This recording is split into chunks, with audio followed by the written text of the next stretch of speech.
নমস্কার, আজকে খুশি গোপালের মানে ইউটিউব চ্যানেলে বেশি স্বাগত। আজকে আমি দেখাবো একটা গোপাল সোনার অঙ্গরাগ। আর সবাইকে জানাই নিউ ইয়ারের অনেক শুভেচ্ছা। হ্যাঁ, নিউ ইয়ার অনেকদিন আগে গেছে, ভিডিওটাও অনেকদিন আগে বানানো হয়েছে, কিন্তু আপলোড আমি এখন করছি। তো আমি এই গোপাল সোনা অঙ্গরাগ করছি। এই গোপাল সোনা হলো আমার বান্ধবীর ছোট্ট ভাই, আর এই হলো আমাদের সবার প্রচুর গোপাল সোনা। তো আমি জানি না দুজনে কি দুষ্টুমি যে করছিল। শ্যাম হয়তো ভিডিও বানাতে পছন্দ করে, ওই জন্য শ্যামের মুখটা পরিষ্কার আর গোপুর মুখটা কালো লাগছিল। লাইটের জন্য এরকম হচ্ছিল কিনা আমি জানি না, দুজনকে তো আমি একইভাবে বসিয়েছি। আর এই হলো সেই প্রচুর গোপাল সোনা। তো গোপাল সোনা বাসি আমার খুবই পছন্দ হয়েছে।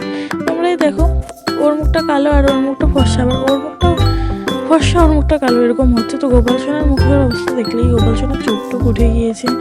আর হলো গোপাল সোনার মুখে হলো অনেক দাগ ছিল। গোপাল সোনা এটা পরে এসেছিলো, তো নতুন চাদরটা আমি নিয়েছি একবারে গোপালের জন্য। এই দুজনে আর কোনো কাজ পায়নি, তাই দুজনে মুড়ো টুড়ো দিয়ে একদম বসে আছে, একদম ঠান্ডা লেগে গিয়েছে দুজনের, দেখতেই পাচ্ছ। তো এই গোপাল সোনা এসেছে অঙ্গরাগের জন্য। গোপাল সোনার শরীরে অনেক দাগ ছিল, আর আমি জামা খোলার পর বুঝতে পেরেছি যে গোপাল সোনার গায়ে মালা আর চুড়িও আছে। গোপাল সোনার অবস্থা একদমই ভালো ছিল না। তোমরা দেখতেই পাচ্ছ গোপাল সোনার গায়ে এত দাগ ছিল আর এত নোংরা ছিল যে আমি কি বলবো।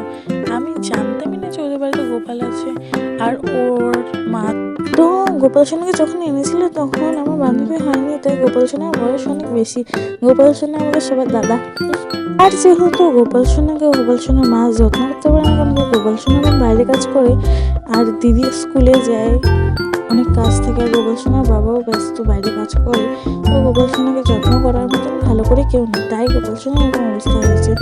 তো আমি কি বলবো, আমার নিজেরই খারাপ লাগছে। অনেক কষ্ট করার পর গোপাল সোনাকে আমি কিছুটা হলেও পরিষ্কার করতে পেরেছি, তাও আমি পায়ের দাগটা উঠাতেই পারিনি।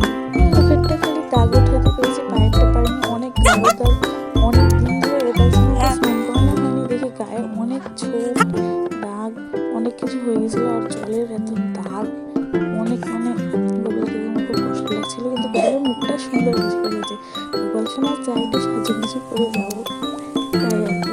তো প্রথমে গোপালের চোখ, পা, লাড্ডু সব রং করে নেওয়ার পরে আমি লাল করে নিয়েছি। মোবাইলের স্টোরেজ ফুল হয়ে গেছিলো, ভিডিও করতে পারিনি, ওই কারণে অল্প ক্লিপ নিয়েই হলো আমি ভিডিও করছি। তারপরে ছবি তুলে দেখালাম কেমন হলো বলো।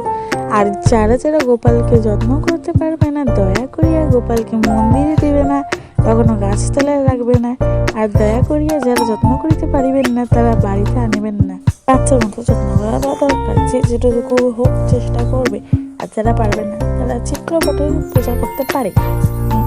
গোপাল সোনাকে কেমন লাগছে সবাই বলো। আমার তো খুব ভালো লাগলো, তোমাদের কেমন লাগছে বলো কমেন্টে। ভিডিওটা দেখতে থাকো, সবাই ভালো থেকো, সুস্থ থেকো। রাধে রাধে।